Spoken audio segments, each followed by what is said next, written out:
मागे गणपती येत आहेत, म्हटलं चला काहीतरी वेगळं पण पारंपरिक करूया. याआधी आपण उकडीचे, तळणीचे, मोदकाचे बरेच प्रकार केलेत. दूध गोळे देखील करून झालेत. नमस्कार, मी वैशाली. आज आपण आपल्या आजच्या रेसिपीमध्ये दूध गोळ्यांमध्ये सारण घालून अगदी पारंपरिक पद्धतीने असे दूध गोळे करतोय. रेसिपी कोकणी आणि पारंपरिक आहे, त्यामुळे अजिबात व्हिडिओ स्किप न करता पूर्ण व्हिडिओ आवर्जून बघा. आता बोलण्यात अजिबात वेळ न घालवता पाहूया दूध गोळे करण्यासाठी लागणारं साहित्य आणि कृती. दूध गोळे करण्यासाठी सर्वात आधी पिठाची उकड करून घ्यायची. त्यासाठी आपण वाटीभर तांदळाचं पीठ घेतलं आहे आणि पिठाच्या दीडपट दूध. तुम्हाला जर अर्ध दूध अर्धा पाण्याचा वापर करायचा असेल तर तुम्ही तसंही करू शकता. चमचाभर तूप आणि उकडमध्ये घालण्यासाठी थोडीशी साखर. तुम्हाला उकड मळताना मीठ घालायचं असेल तर तुम्ही मीठही घालू शकता. आता उकड करण्यासाठी एक भांडं गरम करत ठेवायचं आणि या भांड्यामध्ये आपण घेतलेलं सर्व दूध घालायचं. घातलेल्या दुधाला छान उकळी आल्यावर यामध्ये आपण घेतलेली साखर घालायची आणि त्याचबरोबर तूप घालायचं. दुधात घातलेली साखर छान विरघळली की गॅस बंद करायचा आणि या दुधामध्ये आपण घेतलेलं सर्व तांदळाचं पीठ घालायचं. तुम्हाला सांगते, ज्या तांदळाचा भात चिकट होतो अशा तांदळाचाच वापर दूध गोळेच्या पिठासाठी करायचा. तांदूळ छान 2 ते 3 वेळा पाण्याने स्वच्छ धुवून धुतलेले तांदूळ छान वाळवून अगदी बारीक दळून आणायचे. अशा पिठाचेच दूध गोळे खूप छान होतात. आता घातलेलं पीठ दुधामध्ये व्यवस्थित मिक्स करून झाल्यावर यावर झाकण ठेवायचं. ही उकड थंड झाल्यावर मळायला घ्यायची. उकड केलेल्या भांड्यातही तुम्ही उकड मळू शकता किंवा अशी परात किंवा मोठं ताट घ्यायचं आणि त्यामध्ये ही उकड काढायची. सर्वात आधी उकड छान अशी सुट्टी करून घ्यायची आणि त्यावर थोडंसं पाणी घालून ती छान मळून घ्यायची. हो, आपली उकड छान झालेली असल्यामुळे तुम्ही त्यावर थंड पाणी शिंपडू शकता आणि ही उकड छान मळून घेऊ शकता. तुम्हाला जर यावर गरम पाण्याचा शिंतोडा मारायचा असेल तर तुम्ही गरम पाण्याचाही वापर करून ही उकड छान मळून घेऊ शकता. उकड 10 ते 15 मिनिटं अशी झाकून ठेवायची. तोपर्यंत सारण करायचं. आता दूध गोळ्यासाठी लागणारं सारण करण्यासाठी आपण नारळाचं ताजं खोबरं किसून घेतलं आहे. खोबरं अगदी बारीक किसून घ्यायचं आणि त्याचबरोबर बारीक केलेला काळा गूळ. 1 वाटी खोबऱ्यासाठी आपण पाऊण वाटी गूळ घेतला आहे. वेलची पावडर आणि त्याचबरोबर तूप. सर्व साहित्य अगदी मोदकाच्या सारणाचंच आहे. यामध्ये तुम्हाला जर ड्रायफ्रूट घालायचे असतील तर तुम्ही ड्रायफ्रूट घालू शकता. आता मोदकाच्या सारणासाठी एक भांडं गरम करायचं, त्यामध्ये तूप घालायचं. घातलेलं तूप छान गरम झाल्यावर गॅसची फ्लेम लो करायची आणि यामध्ये खसखस घालायची.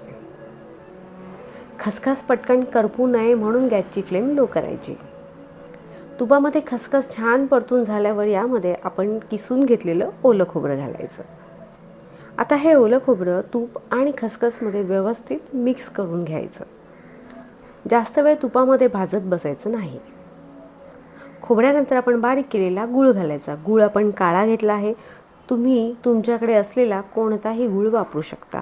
गूळ नसेल तर साखरेचाही वापर करू शकता, पण आवर्जून काळ्या गुळाचा वापर करा. काळ्या गुळाचं सारण या दूध गोळ्यांमध्ये खायला खूप छान लागतं. घातलेला सर्व गूळ छान विरघळल्यावर यामध्ये वेलची पावडर घालायची. वेलची पावडर देखील अगदी व्यवस्थित यामध्ये मिक्स करून घ्यायची. पाहू शकता, दूध गोळे करण्यासाठी आपलं सारण करून तयार आहे. आता हे सर्व सारण एका भांड्यामध्ये काढून घ्यायचं.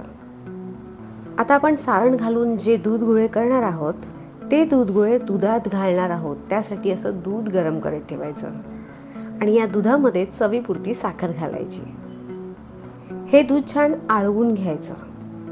आळवून घ्यायचं म्हणजे दूध गोळे तुम्हाला कितपत घट्ट दुधात खायला आवडतात तितकं दूध आळवून घ्यायचं.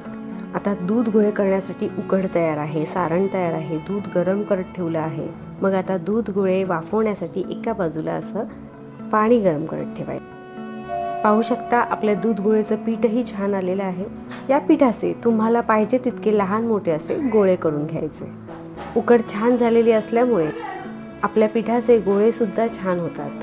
आपण केलेलं सारण या दूध गोळेच्या पिठावर ठेवायचं आणि थोडंसं प्रेस करायचं आणि हा गोळा अगदी हलक्या हाताने असा पूर्ण बंद करून घ्यायचा.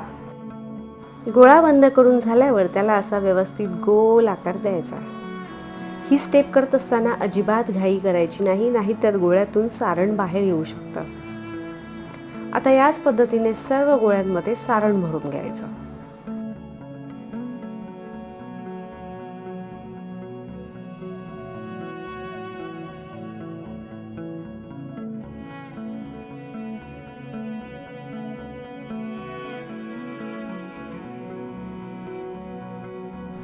सारण घालून आपले सर्व दूध गोळे तयार आहेत. आता हे सर्व दूध गोळे वाफवण्यासाठी चाळणी किंवा मोदक पात्र घ्यायचं. यावर केळीचं पान किंवा तुम्ही तुपाचा हातही लावू शकता आणि सर्व गोळे असे मोदक पात्रावर ठेवायचे.